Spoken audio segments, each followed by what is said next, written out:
My buddy Brendan Martin. Really, how you doing? We're getting it together. Tonight's program, we're going to have just right off the bat. We're going to have uh, first of David all, Whitley. no, we got Whitley second, and we've got Who? Steve Russell first. Oh, wow. Yeah, Steve Russell, and then we've got Lauren Meadows. All right, our buddy. It's time to go showtime. Brendan, let's do it. You ready? One more time. Let's see. Let's see if Let's you know go. where it is. Yes, it's time again for Buddy Martin. Call him up and tell him what you're thinking. But be kind because he's doing the best he can. Better, stronger, faster. Mama says that alligators are ornery because they got all them teeth but no toothbrush. Hey, what if the voice calls while you're gone? Take a message. Bye. You ready, champ? I'm ready for this my whole life. I'm incapable of small talk. But that's why you love me, right? Kind of intimidating to be in the presence of so many great athletes.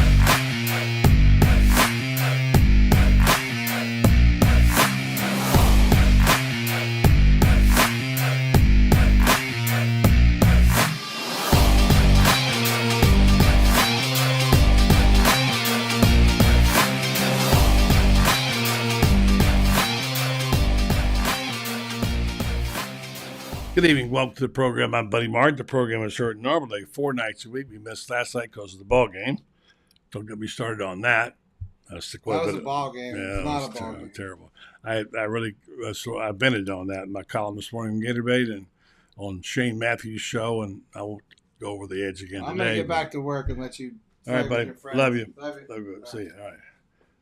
All right. Brendan Martin, the producer of the show, walks out and leaves me. What's that all about, right? That's okay. He's done a great job for us. And our family's going through a lot, and we're very, very happy to have Brendan as our guy. I want to let's see, Brendan. We got this audio, this thing playing on here, and it's not working. All right, I'll do this. Let's go get our guest in just a second. Steve Russell. Haven't had Steve in a long, long time. He does an excellent job. You all know him. And he'll be along in just a minute. We recorded the program earlier, and we'll hear what he has to say about. He's a little more reasonable than I am about this whole thing in terms of LSU.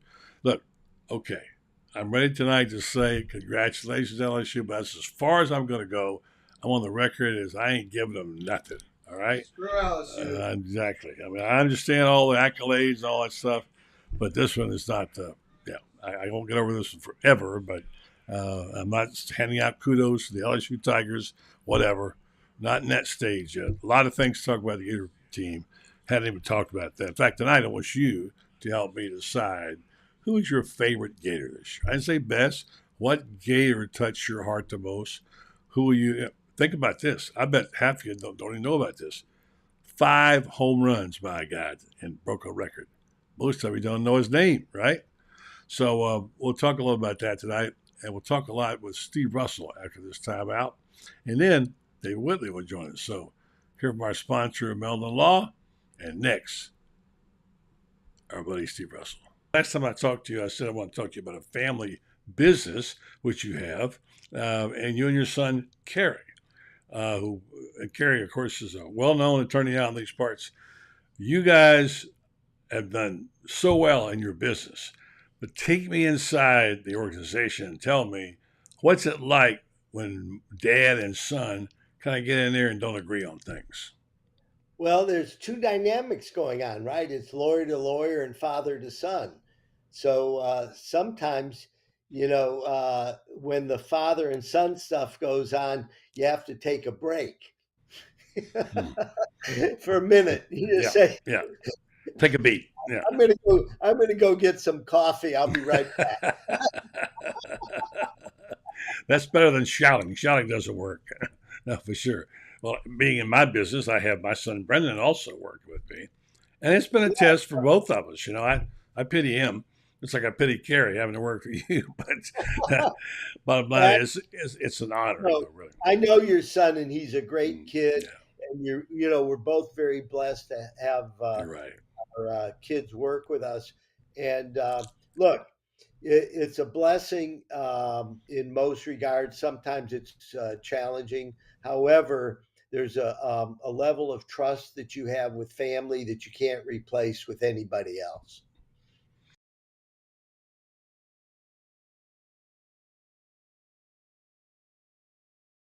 On Steve and I've been friends a long time. I listen to his show all the time. Does a tremendous job in his baseball broadcasting and his show. You all know him, Gator fans. You all know him, and it's a pleasure to have you on. But unfortunately, at a bad time. What a nightmare last night. No matter how you slice it, it was a nightmare. Yeah, it's not easy to watch, especially with the expectation going in. And I know for a lot of people, it still stings now. But if you look at the big picture, getting to Omaha was an accomplishment. This team did a lot. Going to be a lot of guys playing pro ball from the team, but to have it end that way is pretty tough. There's no question. Beyond pretty tough because, as Shane Matthews said to me on the shit show this morning, well, you got to give LSU a compliment for the season they had. Florida got to the final game of the season. They won more record number of games, etc. So I don't care. He said, well, is it worse to lose by one or lose by most of the final 18 or 19, whatever it was? And I said, to me, it's worse to lose by the big score because of what was at stake, what we saw was possible the day before. Even though I know smart baseball guys like you say games don't carry over and whatever. But yeah, you always have that second game, the game 2, 24-4 and all that sort of stuff. But to lose to them like that, it was humiliating. It is. And, I'm a big stats guy because baseball lends itself to that. Florida starting pitching all year was pretty good. It helped get him to Omaha. In the games against LSU, buddy, the starting pitcher ERA 12.91. Wow. And that puts a lot of strain on a bullpen, which didn't have a lot of guys that Sully trusted to start with. I think that reared its ugly head. And then in the games that Florida didn't get a lot of run, the one game they had the blowout, right? The other two games, which were competitive, right? They went 11 for 71 at the plate. So when you add that up, yeah, bad combination. Yeah. And I know the starting pitchers, they only got 7 2/3 out of them, right? The three of them or something like that. It's ridiculous. Yep, 7 2/3. And I don't want to put the blame on anybody's shoulders, okay? It's not like I'm saying this guy lost it, that guy lost it, whatever. But the fact is that we knew Kaggs was a little scary, all right? But he was the third, number 3 starter all year. And people who say, well, he should have known better than put him in that situation, that's baloney. And one thing you can't second guess is Kevin O'Sullivan's strategy this year, I think, was borderline brilliant. I mean, he made some changes at a time I thought he was nuts. He proved to be right. So I get that people get upset. I'm happy that Caglianone's coming back. It's going to be a great year. But for right now, we look back and say what might have been, and that's a disappointment. So we'll have to grieve and get it moved to the next thing. Tell me, Steve, would you subscribe to the theory that people are saying, well, he could have started Kate Fisher and brought Kaggs in later? That was the right call, wasn't it, starting Caglianone? Yes, it was the right call. I'll tell you a conversation I had with Sully about 2/3 of the way through the year when Kaggs began to struggle. And people were calling for him not to start Caglianone. And he said to me, if we're going to win in Omaha, if we're going to be a champion, he's got to win us a game. How prophetic was that? Yeah. So really. he had to start him. And look, when he was out, was the game out of reach at that point? No. Part of this was you got to tip your hat to LSU. All the talk about I'm not tipping my hat to anybody in Baton Rouge. I'm sorry. You got it. You got it. They were number one for a long time, buddy. So they deserve some credit too. I know it's poor sportsmanship by me, but I'm just decided I'm not tipping my cap at all right now. We'll see. We'll talk about it in the future. I hear what you're saying. You're a smart guy. You know baseball, and you're correct. I know you're correct. But for me, I can't do that right now. So I'm still upset, angry, and whatever. But I know this is baseball.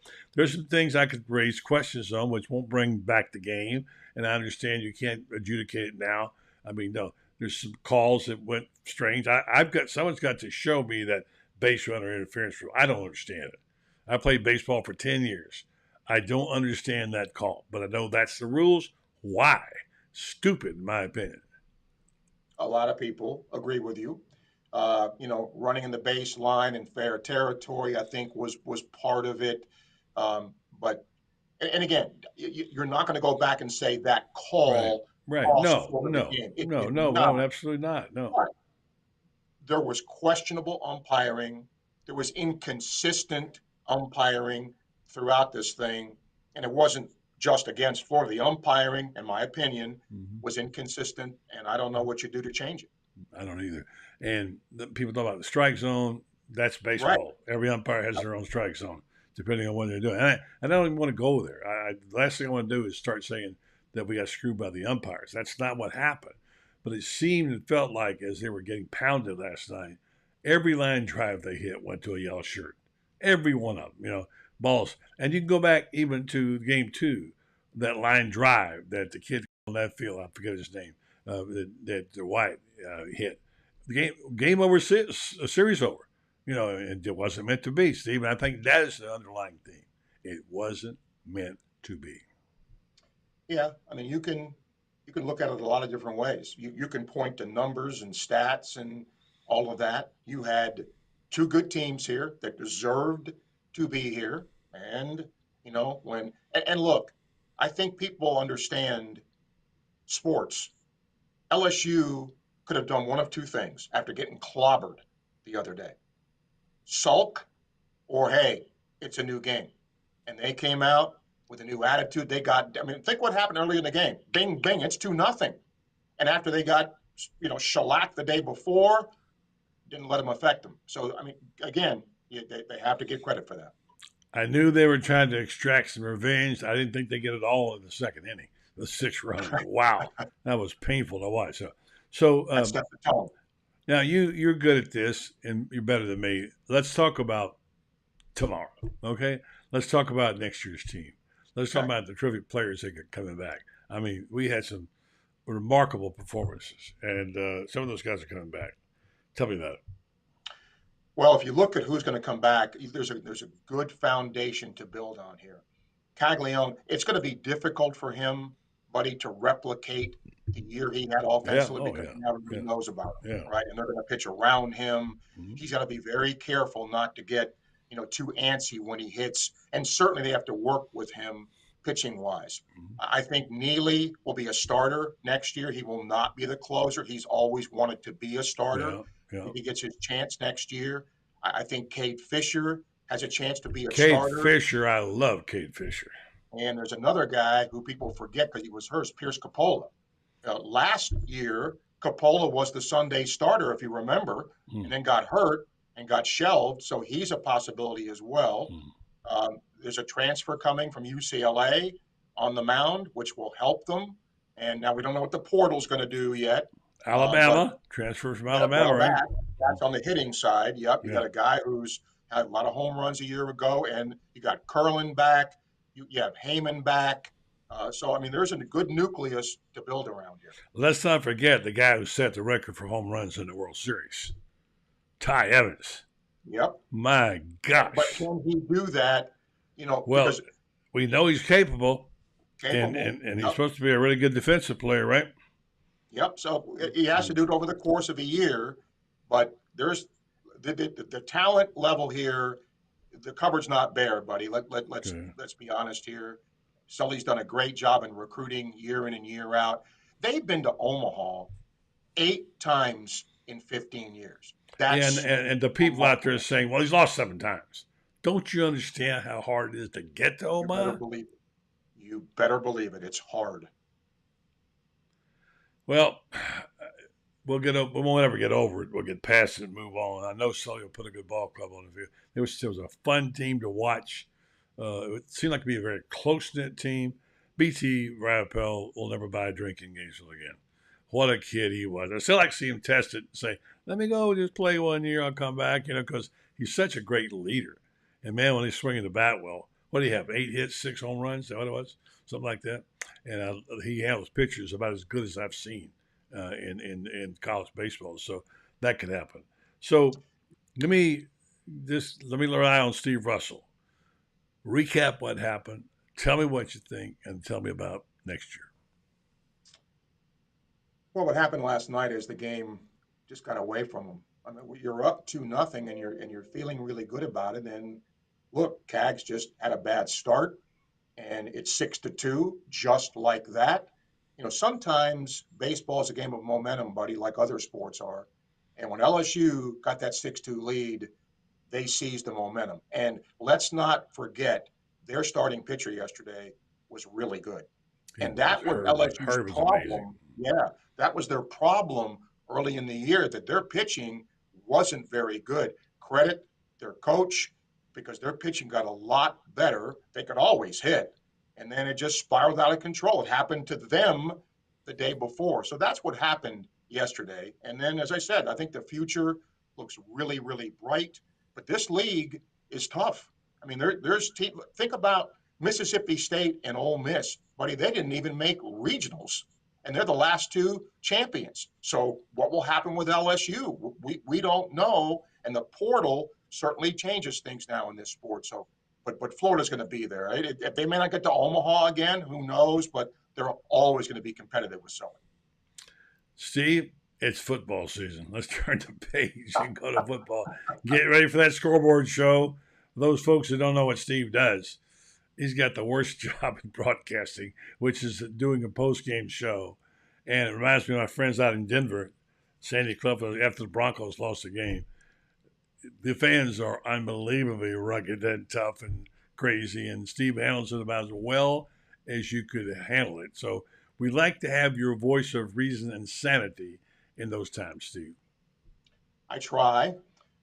Sometimes that doesn't help, but I understand. Look, fans are passionate, and with football, if the prognosticators are right, buddy, it's going to be another tough year. The schedule, as you know, is very, very difficult. But I'm going to tell you, there's a path to where Florida can have a decent season. Can anybody look at us and tell us Florida can't beat Missouri, can't beat Vanderbilt, can't beat Kentucky, can't beat South Carolina? So if you win those games and then you upset somebody along the way, well, all of a sudden you've won 8 games. So it isn't going to be as bad as the dire predictions of some are. This is certainly a chance for Florida, but they're going to have things break just right. Well, I know we have a lot of time to talk about it and number of wins, except for Shane Matthews is on the record as saying 8 wins.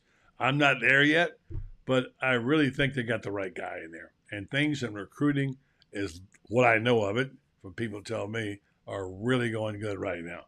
Signed another 4-star receiver just yesterday. So maybe that'll take us, when it starts up in Utah, we'll have that to carry us. We certainly had the baseball team to carry us. And by the way, great spring, about to try to win their 3rd national championship in 1 month. I'd say it's pretty good. All right, thanks very much, Steve Russell. We're going right to the Orange and Blue Room to see our good buddy David Whitley. Hopefully all connections are intact. Look at there. There's David Whitley right there, brother. How you doing, David? I'm doing well, buddy. Hope you're doing okay. I'm doing okay. I'm going to tell you about this one sponsor, Titan MRI. It's worth a drive from Ocala to Gainesville just to go to Titan MRI. No insurance is no problem. You can pay with cash or card. The same-day scheduling available. If you start feeling better today, Titan MRI is North Central Florida's premier independent MRI facility. Come see why hundreds of patients are visiting our Gainesville location from Ocala, Marion County, and the villages. That's TitanMRI.com. David, it was quite a long night last night, and as I said in the interview with Steve Russell, I'm ready to move on to football season. Yeah, it was a long night, but in a way, it was a short night because, from a writing standpoint, it wasn't one of those things where you had to wait till the 9th inning, 10th inning to see who's going to win. By about, 8:45, you knew, well, this baby's pretty much, been put to bed. So it is funny. I got to bed quicker than any other night in the College World Series just because, I mean, I didn't want to be to bed that early, but that's just the way things broke. Yeah. And, I'm sure, as you and Steve have chewed it over. By the way, you know who my neighbor is? I heard it was Steve Russell. Steve, I should just, I He should have told me just that gone over to his today. house and just hopped in his chair afterwards. But his computer's not working, so he had to tape it while he was at the office. Oh, okay. Oddly enough, my computer's not working either, so we're doing this on the phone tonight. Must be something wrong with that Cox out there or something. Yeah. So, David, I said my piece pretty much today on the baseball thing. Don't particularly want to. Here's a little news, sad news. Former NFL quarterback Ryan Mallett, thinking about New England Patriots out of Arkansas in the third round in the 2011 draft, drowned in the Gulf of Mexico today in Florida. He was 35. What a shocking thing. It was reported by Little Rock TV. Here's the thing about Ryan Mallett. He was a terrific college quarterback, but few people know this story. Dan Mullen wanted him over Tim Tebow. Really? He wanted him over. No, I may even know that, but I know for a fact he had him in mind. He wanted Ryan Mallett. So that's obviously so. R.I.P. to his family. So, terrible thing. Yeah, that's it's pretty trivial in a lot of today's things, but that is quite. I never knew that, and didn't really speak highly for Dan's talent evaluation. Although maybe is so. Had Mallett committed to Florida, you think? Urban was all in on Tebow, wasn't he? Yeah, he was a Tebow guy, but Urban told me during I was writing the book, he says the guy that Dan really wanted was Ryan Mallett. So anyway, it's very sad. That would have been interesting. Yeah. That is. I not to dwell on this, but hadn't there been 6 or 7 drownings in Panama City, or was it in the last week or so? I mean, it's since Gulf of Mexico didn't say where it was. Was that where it was? Yeah. I don't know if that was it or not, but I read some story somewhere about they were calling it the beach of death because apparently they've had a lot of bad riptides going on and stuff like that. But whatever the case, it's a sad story. Very sad, very sad. Yeah. So, all right. So I'm going to just talk a little more about Sully, okay? Because some of the people who've been ripping on him. I saw a really interesting tweet from a woman today. Who said, as a football coach's daughter, I am used to bad stuff, bad takes. But the dorks who are angry tweeting about Sully right now are either some dorks or the sons of nerds who ran Spurrier off after the 2001 Tennessee loss. Now, I don't know that they ran Spurrier off, but certainly there's a lot of negativity there. What do you need to think about that comment? You're right. It didn't. I don't think there's one particular thing that ran him off, but I think there was and you know this probably better than anybody. Just a gradual erosion that he just got tired of it, and I mean that wasn't the reason he left, but I don't think it helped knowing that he was basically he was like a waiter who kept serving up great meals, but the customer, a 5-star restaurant wasn't good enough. They wanted a 6-star restaurant. Yeah, that's a good comparison. And after a while, I said, and then after a while, I said, well, screw this. I'll go cook somewhere else. Mm-hmm. You're never going to be happy. And, again, you don't want it to reflect on the whole Gator Nation. The vast majority, I think, have their heads on straight, but there's always the lunatic fringe. I don't know if it's worse here than other. I mean, certainly, if you're a Kentucky basketball person, you know that's lunacy of its own class. So, it's everywhere. But I usually just tend to ignore it. But I was reading some of the comments today as well, and some of the stories, and a couple of things about Sully. It did just make me scratch my head and think, there's such a sense of entitlement that people have about it that, my team, in this case, the Gators, made it. Well, if they don't win at all, it's insulting to me. I need somebody to be pissed at. And I mean, sure, I mean, you can second guess. So you can second guess any coach. Yeah. I mean, maybe done this, done that, but I mean, Sully's not the reason they lost that game last night. Sully's the reason they got to Omaha, Yeah, exactly. and they won 54 games. Exactly. And if your standard is a coach who never makes a wrong call, makes a wrong move in any way, and always wins a national championship, you're just never going to be a happy person. Now, since a lot of these people are that way, they're just not happy people. I agree with you. And here's where I was last night. And then we'll move off the subject. I went to bed early, too, last night. For the first time I can remember ever, I turned the game off in the fourth quarter. And well, not the fourth quarter. In the ninth inning with one out. I said, I can't stand to see it anymore. I've written my column. I said, I'm signing off. And I wrote a column about how awful it was for Gator fans. All the years we've written about stories, David, about heartbreaking losses, we know what that's about. We've seen it, heard it. So here's a little bulletin. 7 have died in 9 days at the beach. Gator scrapper. Yeah, so anyway, I mean, look, I understand people have to vent and get it out of their system, which we need to purge all that now and move on. But that was a hard one. I mean, I don't mind saying, I had Florida. I want Florida to win that game very badly. And if that's a homer, I don't care. But it was a tough loss. And people say, well, it's much worse to get beat by one run. No, it's not. To get humiliated like that in the national championship game after you just humiliated the opponent is about as bad as you can take it. That's like Nebraska beating Florida in the national championship game. That was a really good team, by the way, that year, '95. Yeah. So anyway, let's move forward now if we can. I haven't been able to do that, but you're always such a cheerful guy, all right? And I want to go to the next place with you, which is to say, we're lucky people. We get to cover a beat, a team that we like with most of the people that we like. It's not drudgery. We got some nice stories. There's a nice story tonight, which is apparently we're going to get Trinity back. Have you heard about that? Oh, I haven't. Breaking news, newsflash. Yeah, Fill me in, please. Coming back to coach. Oh, yeah. Okay. There's a story Dan Bonnet's going to have.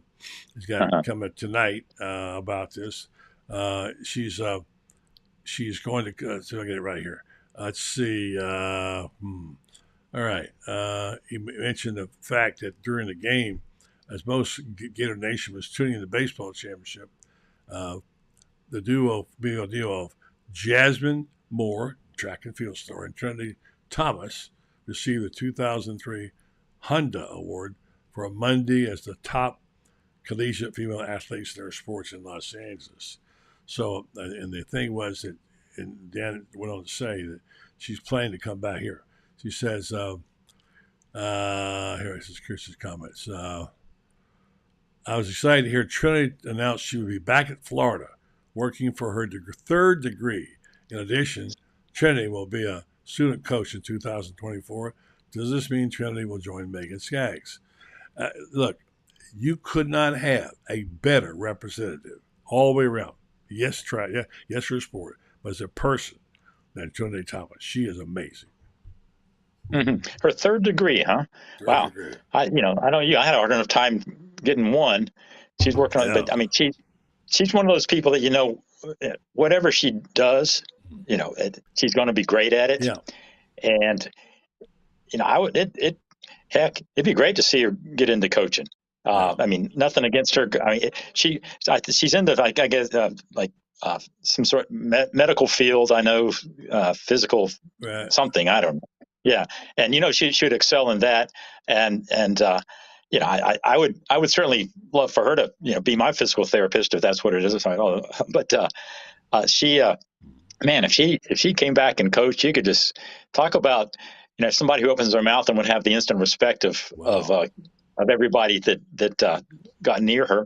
And I mean, she just says, anybody who's been around her, it's unless you have been around her, it's just really hard to equate or understand. But she's just one of those people that you talk to and you go, man, she's just got special pixie dust about her. Whatever she does, she's going to be a big success. And I'm glad she's given it a whirl. I wonder, was she planning on keeping train. I was under the impression she was still going to be training for the 24 Olympics. I presume maybe she's doing this. But yeah, probably do it both yeah, at the same time. Good place to yeah, train. yeah. Um, yeah. I mean, But that's so. I'd say that's so Trinity Thomas that she wouldn't just come back and train and coach. She's also going to be taking probably 12 hours of some advanced degree. Exactly. Exactly. Love to hear those stories. We had some rare athletes. I mean, Anthony Richardson, he never made it. Someone compared on Shane's show Anthony Richardson to Jack Caglione. I said, no. Anthony Richardson never got in and played for a national championship. Remember that. Caglione's played for on the line pitching for a national championship. So, but they're both rare athletes, and you're so great to see these young people come through here. And I want to see us get more of them from the state of Florida. I think that's a very key thing. What you're doing better. Have you gotten into? I know you're not a big recruit, Nick, but there's been a lot of news popping on recruiting lately. You been following it at all?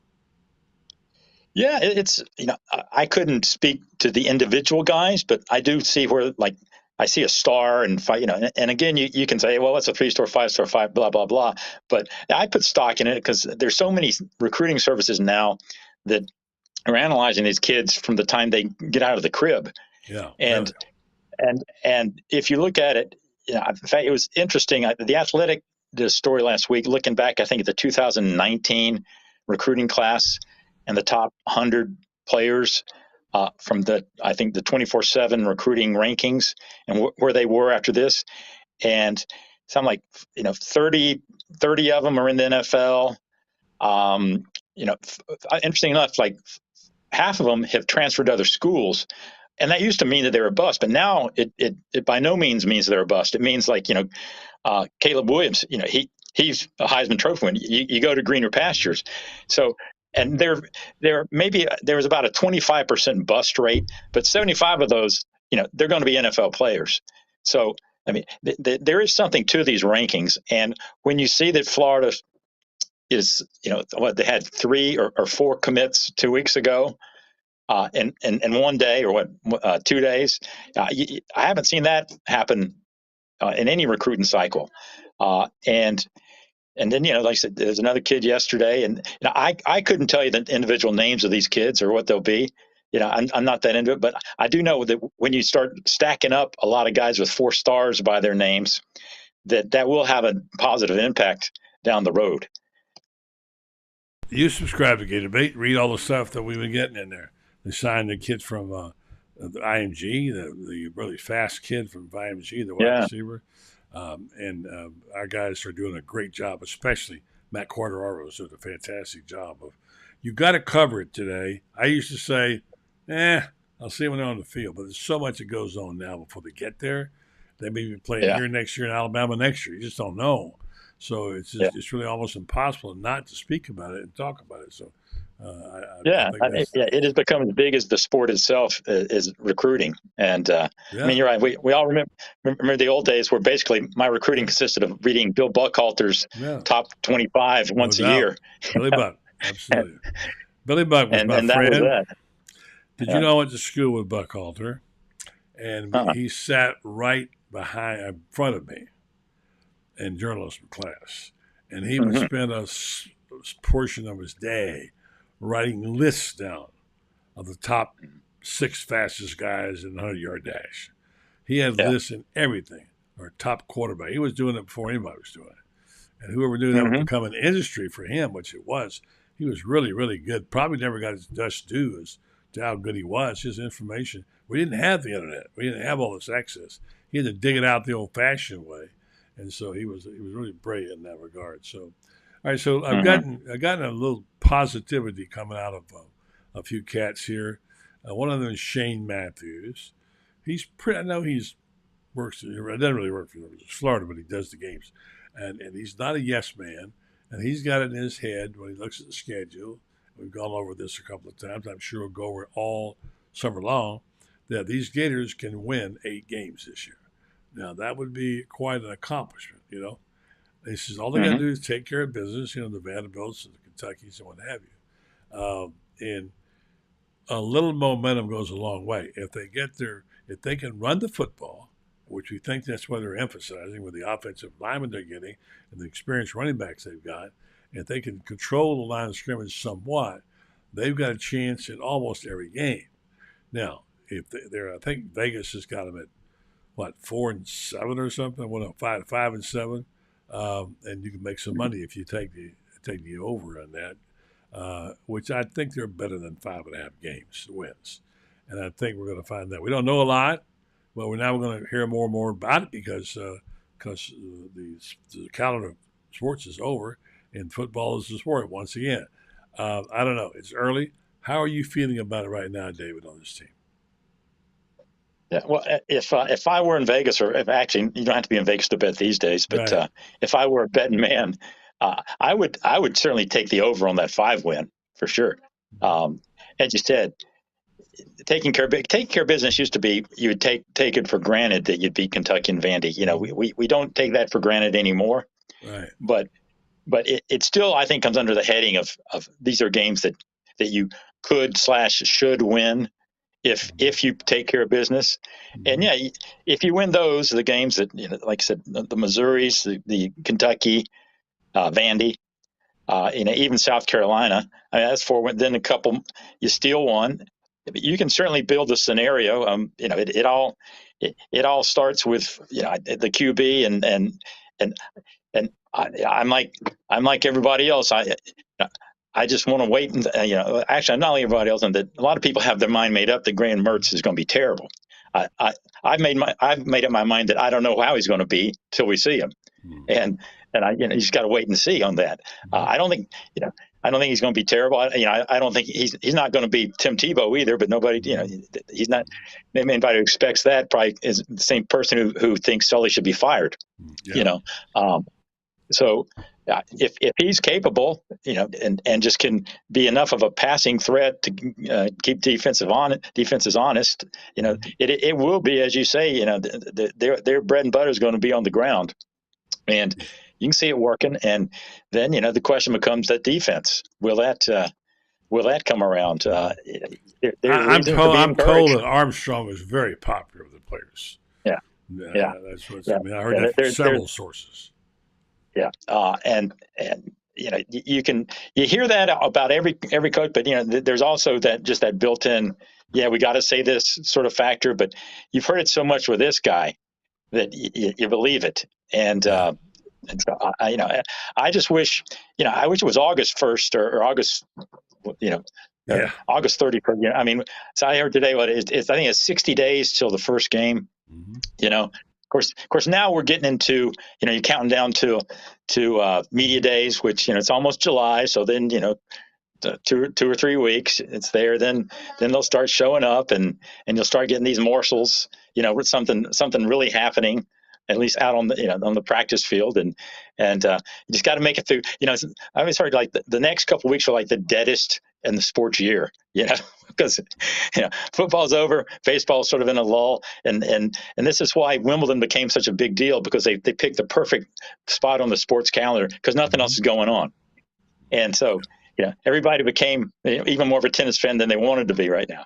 And so it's pretty slow right now, but that's okay. We can, you know, there's always, you know, if you're a recruiting fan, it's never slow. So you can always just be tuning in on that. Listen, you know, I'm so grateful for the activity. I mean, look at the baseball season, first of all. Yeah.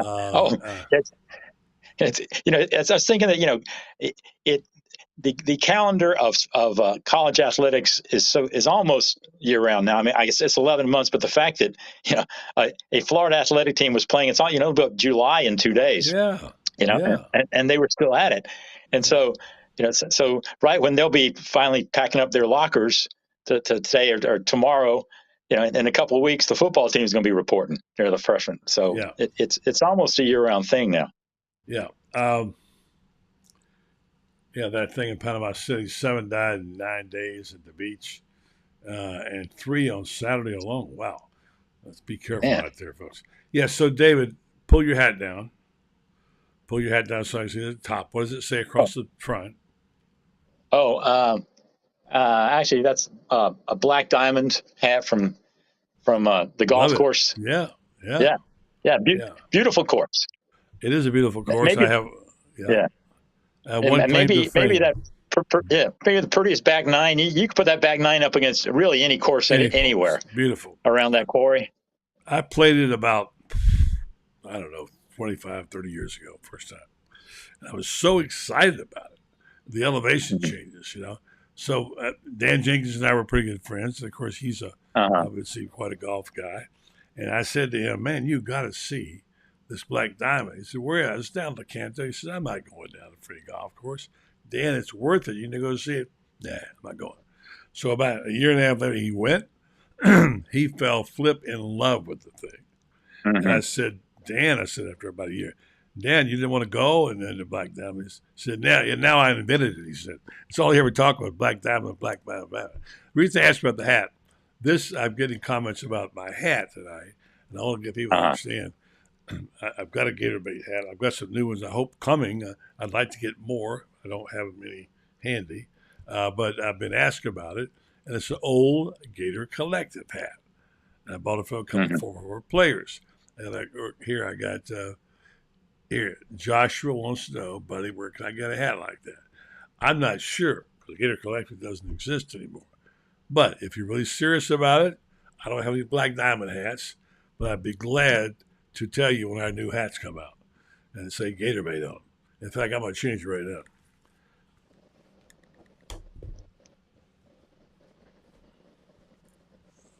All right. Brendan hollers at me when I don't wear Gator Bait stuff. So there you go. There's the Gator Bait hat. So, all right, David, it's great talking to you, man. Always a pleasure. Maybe you need to throw in those with a subscription because I would like one. No, I'm not going to give you one with your subscription. You're checking me on this, and you know what I'm talking about. So, yeah. So anyway, David, it's always a pleasure to have you on. Missed you last week, and love yourself, folks. If you want to reach someone who's whimsical, knowledgeable, sometimes serious. David Whitley, the Gainesville Sun. And I want to know why you got your house up for sale. That's the story for another later. Yeah. A little long story, but I'm not moving anywhere. Well, good. I'm moving houses, but I'm not moving out of Gainesville. I'm glad to hear that because I need you, man, right now. We all need you. Appreciate it, David. Okay, buddy. Take care of yourself. Good seeing you. My friend. Nice to see you. Night. And right on over to the other room, Studio 12 here. We're going to go see Lauren Meadows, our good buddy. I wonder if he's in the hole tonight or if he's dug himself out. Let's see where he is. Good evening to Lauren Meadows. What's up, Coach? How you doing? Doing. Yeah. Good to see you. Good to see you. Yeah. We want to do, I was thinking maybe we should put the trivia question out, and I forgot to add it to my stuff tonight. So you got to say it verbally. I'm sorry. I've got things going on. I didn't get a chance to get it in. But if you want to give it verbally from Spurrier's, which we always love, and give it early and let people take a shot at it while we're talking, go ahead. Okay. So we all know that Jack Caglione has the home run record, single season home run record for the Gators. But what is the home run record for a career for the Florida Gators?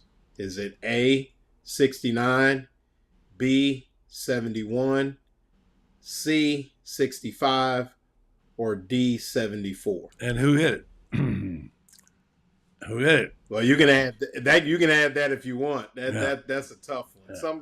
You might have some hardened baseball fans on here, but I didn't know it. It actually came from one of our other crack Gator Bait Media savants. So they gave me that question. All right. Well, that's a question. Repeat it, and then we'll let people take a crack while we talk about football. It's football season. All right. Repeat it. So once again, it's the what is the home run record for a career at the University of Florida? Is it A, 71, B, I think it was 69, C, 65, or D, 74? There you go. And out of Spurrier's Grand Grill, by the way, tell folks they can win some stuff, some swag here. You got a little box of stuff out there, and you it's time to pull one out yet, or what's the last time you pulled one? Oh no, we got a couple. We got one more. Well, Mm-hmm. actually, this week. So we'll have we'll have another winner. Well, next week I don't know if we're gonna have a show, but we'll pull a winner. The next time we have it, we'll pull. Why wouldn't we have a show? That's July 4th. Well, that's right. It is. Yeah, we normally Yeah. do. We might not next July 4th. Yeah, we might take Yeah. off. Yeah, very good, sir. All right, let's talk a little bit about track and field. Parker Walby got an NIL deal today with Nike. Parker Valby, yeah. Mm-hmm. Parker Walby, yeah. Yeah. And she of course won the 2023 indoor 5,000 meters. She's, I think, an excellent athlete. I like her stride, I like the way she runs, and she's a champion. So congratulations. The women are racking things up in NILs, aren't they? Yeah, I mean, definitely. Parker Valby's the next one, and she kind of, it's kind of funny. She kind of endeared herself a little bit, I think. It's kind of things you see behind the scenes, but when they were out in Austin, if you remember, basically Parker did not run until the next to last race, of the entire weekend. So, the Gators got out there, I think Monday or Tuesday, and she was just out there, running, doing her road work, different things like that. And she's been dealing with some injuries, so she was kind of taking it easy, things like that. And she kind of started to become, I think, a woman about town in Austin there, and really started to get to know some of the coffee shops and different things like that. And, it's just one of those things, I think, with winning that 5,000 and the class that she showed and some of the charisma that she's shown throughout the last couple of years, really coming out of nowhere. If you remember the SEC championship, she kind of, I think she did almost a 3-minute PR. And I mean, the sky's been the limit since then. And, dealt with some injuries during indoor season, kind of pulled it together, obviously at the right time. And, just seems to, I ran into her at a Publix one time, and you ran into more people in Publix. Every time you turn around, you're running. Where is that Publix? You got to start going out there. It's in right there in Jonesville. But but I think she was a little surprised that I actually recognized her, and I kind of explained to her that what the deal was. But I mean, I think you're gonna start to see a lot more of these things as obviously the internet allows the athletes to be a little bit more accessible and things like that through some of the things that they're doing on social media. And, I mean, that's kind of where it is. So, happy for her. And I mean, I think, the sky's the limit with some of this stuff. And, like I said, as long as the spirit of it is the right way, I don't like pay to play and those kind of things, but I do like where an athlete can be at a school, have achieved certain things in their particular sport, and then they're rewarded, for that. I don't like, hey, we got to find $500,000 so we can get this running back. Well, once let him come to a school, prove himself, and then he'll have all the opportunities that he so easily and rightfully deserves. But that's just my opinion. Okay, that's a good opinion. You hear about Trinity coming back. She's going to come back. And, that's good news there. We were saying earlier, you couldn't ask for a better representative of the University of Florida than Trinity Thomas. What a young lady she is. Special person. Yeah, I mean, and I think, a lot of times when you're training for something that is a lot of times it's a once-in-a-lifetime chance. It's a once-in-a-lifetime goal to be an Olympian. Obviously, buddy, you've covered some of those athletes and attended the Olympics. And a lot of times, environment is everything. And I think that, even though Trinity's from up north, I think she's looked at things and it's almost like, where are you most comfortable? Mm-hmm. Where can you be at peace? Where can you set yourself up mentally, both mentally and physically? Yeah. And I think Gainesville with, Jenny Rowland is where she feels like she can make the most impact and then be ready to go to Paris next summer. So, I think that's a good move for her. I think she'll do well. Uh, let's look at your list. See any people getting close or warm to your trivia yet? We got one Toby Permitter. He's we got to kick him off He's for a killing minute. us. He's constantly he's always we got. We need to get. I tell you, we need to get Toby to write his own trivia book. You know, we need to do. You know? Yeah. We do. He's amazing. He really is. Ocala guy too. Yeah. I've never met him. Oh yeah. Yeah. Marion County guy. Yeah, we got to get some of these Marion County fans together. To, we got to do a meet and greet with Buddy Martin at the local watering hole. Put out some merchandise and get Rebecca on that and meet and greet. Yeah, she's working on new merch for the fall. And absolutely something. I know you want to be decked out to the nines. You like to have all the extra stuff and yeah, so always styling. I like it. I like it a lot. Oh yeah. So, all right. So let's talk football. All right. I'm feeling the air. No, Robert. He's not googling. It's Robert's not. He doesn't. The answer to some of the questions can't be Google. You have to know something. If that was easier, if that was that easy, well then everybody would win. And so how come you're not Googling it, Robert? All right, so here's what Toby says: you can get me a seat at the table at Spurrier's. I can. I think we can handle it between the two of us. Yeah, we can handle that. We might even buy him a beer.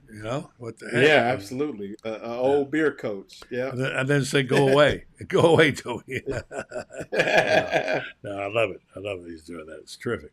So just to kind of end the night, a little positivity since my morning started so negatively.